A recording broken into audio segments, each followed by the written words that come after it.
दोस्तों, आज मैं कर्ण नगरी कोटद्वार में हमारे थाना क्षेत्र में इस वक्त मौजूद हूँ और आज जो ये कोरोना संकट पूरे विश्व में एक भयावह स्थिति के रूप में आ रहा है, इस वक्त हमारे थाना अध्यक्ष महोदय और मनोज रतूड़ी जी के साथ हम यहाँ पर उपस्थित हैं। मैं जानना चाहूँगा कि किस प्रकार से आपने ग्राउंड चैलेंजेस को एक्सेप्ट करते हुए कोरोना फाइटर के रूप में अपनी अहम भूमिका निभाई है, जिनकी प्रशंसा मुझे लगता है कि समूचे कर्ण नगरी कोटद्वार में ही नहीं बल्कि पूरे उत्तराखंड में की जा रही है। ऐसे विशिष्ट सेवा देने वाले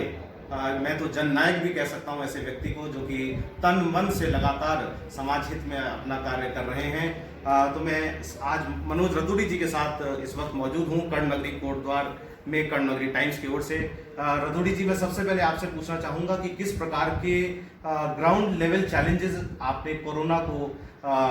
फाइट करने में यहाँ पर झेले? जब से ये महामारी कोरोना वायरस जब से पूरे देश में आया है, तो क्योंकि हम लोग प्रशासनिक लोग हैं, प्रशासनिक अधिकारी हैं, हम लोगों का सबसे पहले फेस करना होता है ये सब चीज़ें। और जनता में दहशत न हो, जनता में लोग जागरूक रहें, जनता के लोग पालन भी करें, हम लोग कानून का पालन भी कराएं, जनता की सुरक्षा भी करें, स्वास्थ्य की सुरक्षा करें। तो इस परिप्रेक्ष्य में हम लोगों ने जो प्लान बनाया था उसके तहत सबसे पहले जैसे ही मार्च में ये शुरुआत हुई थी, तो लॉकडाउन जैसे ही हुआ वैसे ही हम लोगों ने सबसे पहले जो गरीब और बेसहारा जो दिहाड़ी मजदूरी वाले लोग हैं उनके लिए एक व्यवस्था बनाई कि जब तक सरकारी मदद मिलती है तब तक राशन वगैरह पब्लिक के लोगों से ही जो दानदाता लोग थे उनसे लेके प्रत्येक घर घर तक हमने पहुंचाया, जिसकी मतलब काफ़ी लोगों तक हमने हेल्प पहुंचाई है। और इस बीच चूँकि लॉकडाउन चल रहा था, लॉकडाउन के दौरान बहुत सारी ऐसी समस्याएं हुई, जैसे बुजुर्गवार लोग हैं, ऐसे लोग हैं जो जिन तक मेडिकल एड पहुंचानी होती है। कई लोग ऐसे यहाँ परिवारों में रह रहे हैं गढ़वाल में, जिनके बच्चे बाहर रह रहे हैं और अपने आप बुजुर्गवार घर में अकेले बंद हैं, तो उन लोगों तक भी हमने उनकी दवाइयाँ, उनके कपड़े और उन तक राशन पहुँचाने की व्यवस्था करी है। इस बीच चैलेंज, सबसे बड़ा चैलेंज हमारे पास ये है कि जनता के बहुत सारे लोग, काफ़ी लोग ऐसे हैं कि जो घरों में बंद हैं और लॉकडाउन का सही ढंग से पालन कर रहे हैं, लेकिन क्योंकि सब चीज़ों के लिए आदमी को बाहर आना होता है और उसके वो सुरक्षित भी रहे, तो ऐसे लोगों के प्रति जागरूकता की भावना पैदा करने के लिए हम लोगों ने गाँव-गाँव में जाकर, घर-घर जाकर लोगों को समझाया और लोगों को एक इस ढंग से मोटिवेट किया कि आप घर में रह के भी काम कर सकते हैं, आप अचार बना सकते हैं, आप हारमोनियम बजा सकते हैं, आप घर में ऐसे काम कर सकते हैं जिससे आप बोर ना हो घर में। और जो लोग बाहर आए उनके खिलाफ भी हमने काफ़ी एक्शन लिए हैं, करीब हमने 50 से ऊपर मुकदमे पंजीकृत भी किए हैं जो लोग नहीं मान रहे थे। क्योंकि सबसे पहले इसमें इस बीमारी का जो सबसे ज़्यादा प्रभाव पड़ा है ओवरऑल पूरे देश में, वो पड़ा है बुजुर्गों पर और बच्चों पर, खास करके बीमार लोगों पर। तो ऐसे लोगों को सचेत रहने के लिए हम लोगों ने इसमें मोटिवेशन का काम किया है और प्रत्येक घर में जाकर टीमें बनाकर, इवन जब मुझे लगा कि हमें जनता का सहयोग भी मिलना चाहिए और जनता हमारे साथ में खड़ी है, तो हमने एक्स आर्मी पर्सन को भी इसमें साथ में लिया। एक्स आर्मी पर्सन में भी जो 50 साल से कम उम्र के लोग थे उन लोगों ने साथ में लिया, कोरोना फाइटर करके टीम बनाई, उनको एक वर्दी दी हमने टी-शर्ट के रूप में, और उन लोगों से हमने ड्यूटियाँ करवाई हैं। सोशल डिस्टेंस का पालन करवाने के लिए हमने बैंकों में, राशन की दुकानों में और जहाँ पर भी भीड़ होती है वहाँ पर उनका यूज किया। अभी कर्नल कोठियाल जी का एक यूथ फाउंडेशन करके एक ग्रुप बना रखा है जिसमें वो नए बच्चों को, एनसीसी के और एनएसएस के बच्चों को आर्मी की तैयारी करवाते हैं। तो ऐसे नए लड़के, यंग ब्लड को भी हमने, जो 20 साल से 25 साल के बच्चे हैं, उनको भी हमने साथ में लिया है और उनके द्वारा भी हम लोग सोशल डिस्टेंस का पालन करवाने में उनकी हेल्प ले रहे हैं। रतूड़ी जी, मैं आपसे ये भी जानना चाहूँगा कि जैसे स्थितियों को शुरुआती दौर पर बहुत अच्छे से आपने कंट्रोल किया, लेकिन इस वक्त जो हम देख पा रहे हैं कि बाहर से आने वाले हमारे जो प्रवासी हैं, लगातार उनकी संख्या बढ़ती जा रही है। उनको रोका भी नहीं जा सकता है क्योंकि उनका घर है, निश्चित रूप से उनका स्वागत भी किया जाना चाहिए, लेकिन कहीं ना कहीं देखने में आ रहा है कि कोरोना के केसेस भी लगातार अब बढ़ रहे हैं। तो इसके लिए आपको क्या लगता है कि किस प्रकार की एक रणनीति बनानी होगी ताकि हम लोग अपने सभी लोगों को इस कोरोना से बचाव भी उनका कर पाए? ये कोटद्वार जो हमारा कस्बा है, ये मेन पौड़ी का द्वार है और पौड़ी का मैं मान के चलता हूँ, ऋषिकेश और कोटद्वार पूरे गढ़वाल का ही द्वार है। तो यहाँ पर अधिकतर, जैसे आज भी आप लोग देख पा रहे होंगे कि हमारे यहाँ 4-5 दिन से, जब से माननीय मुख्यमंत्री जी ने घोषणा की कि प्रत्येक व्यक्ति अपने घर तक आ सकता है, करीब 1000 से लेकर 1500 और आज तो करीब 2500-3000 लोगों ने यहाँ प्रवेश किया है कोटद्वार में।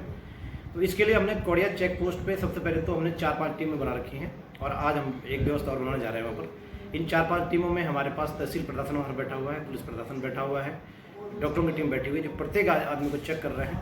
और प्रत्येक आदमी का नाम पता लिखने के बाद, उसका मोबाइल नंबर लिखने के बाद हम लोग जिस गांव में उसको जाना है उस गांव के प्रधान से डायरेक्ट बात कर रहे हैं और प्रधान को पूछ रहे बतौर से प्रमाण पत्र ले रहे हैं व्हाट्सएप के माध्यम से, उसको बता रहे हैं कि आपके घर में यह व्यक्ति आ रहा है या यह लोग आ रहे हैं, इनको होम क्वारंटाइन रखने की या फैसिलिटी क्वारंटाइन रखने की प्रधान की जिम्मेदारी है। और संबंधित वीडियो को भी हम उसके बाद डाक बना के लेटर बना के भेज दे रहे हैं कि उनकी जिम्मेदारी वो तय करेंगे और उनकी निगरानी वो तय करेंगे।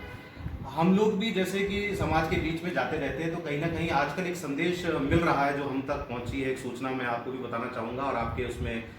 व्यूज़ भी लेना चाहूँगा कि कई लोग तो बड़े डिसिप्लिन हैं जो कि होम क्वारंटीन को बड़े अच्छे से निभा रहे हैं, अपने घर पर रुक रहे हैं, लेकिन क्योंकि युवा वर्ग भी है, कहीं ना कहीं लोगों का धैर्य भी टूट रहा है। तो होम क्वारंटाइन के बजाय क्या फैसिलिटेटेड क्वारंटाइन बेटर नहीं होता? क्योंकि हमारे देश में कहीं ना कहीं ये तो आप भी मानेंगे कि सेल्फ डिसिप्लिन की थोड़ी सी कमी है और लोग कहीं ना कहीं अपने आप को नहीं रख पा रहे घर में और समय जैसे मिलता है बाहर निकल जा रहे हैं, तो ये थोड़ा खतरा बन सकता है। तो इस पर आपके क्या विचार होंगे? फैसिलिटी क्वारंटाइन भी हम लोग कर सकते हैं, लेकिन फैसिलिटी क्वारंटाइन में थोड़ा सा एक दिक्कत है, क्योंकि ये लंबी लड़ाई है। ये महामारी लंबी लड़ाई के रूप में हम लोगों ने जीतनी है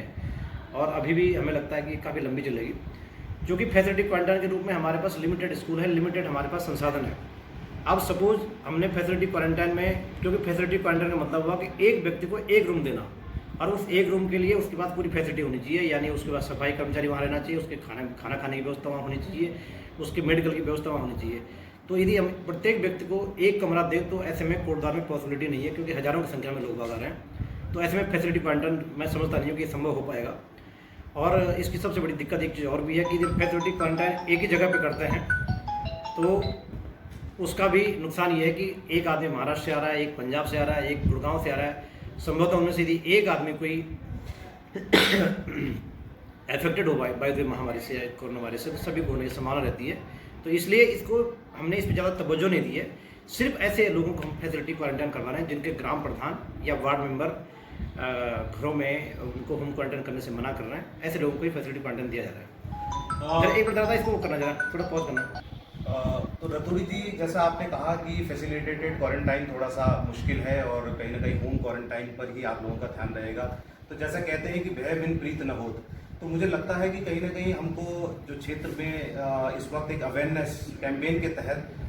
थोड़ा अनाउंसमेंट जरूर कराने की आवश्यकता है, ताकि लोगों के मन में एक भय हो कि चेकिंग हो रही है, हम घर से बाहर ना आए। और इस प्रकार का क्या कोई आपने निर्णय लिया है? ये जो हम लोगों ने होम क्वारंटाइन कर रखे हैं करीब कोटद्वार में, जैसे आज 16 तारीख होगी, तो विगत 14 दिन के हम लोगों को होम क्वारंटाइन मान रहे हैं, यानी 2 तारीख से लेकर अब तक। तो हम लोग प्रत्येक दिन ऐसे लोगों को, क्योंकि हमारे पास लिस्ट पड़ी हुई है कि हमने कितने लोग हम क्वारंटाइन किए हुए हैं,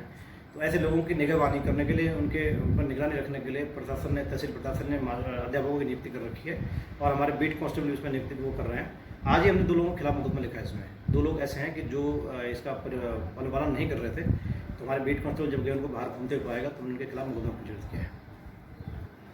बहुत ठीक, ये स्टेप निश्चित रूप से मुझे लगता है कि कहीं ना कहीं समाज में एक जागरूकता लाएगा, एक डर का माहौल होना जरूरी है ऐसे वक्त में, ताकि लोग घर पर ही रहें। आज हमारे साथ कर्ण नगरी कोटद्वार के थाना प्रभारी श्री मनोज रतूड़ी जी थे और आपकी कार्यशैली की जितनी प्रशंसा इस वक्त हो रही है, निश्चित रूप से कर्ण नगरी टाइम्स परिवार की ओर से भी मैं आपको साधुवाद देना चाहूँगा। और कहीं ना कहीं आज जो आपको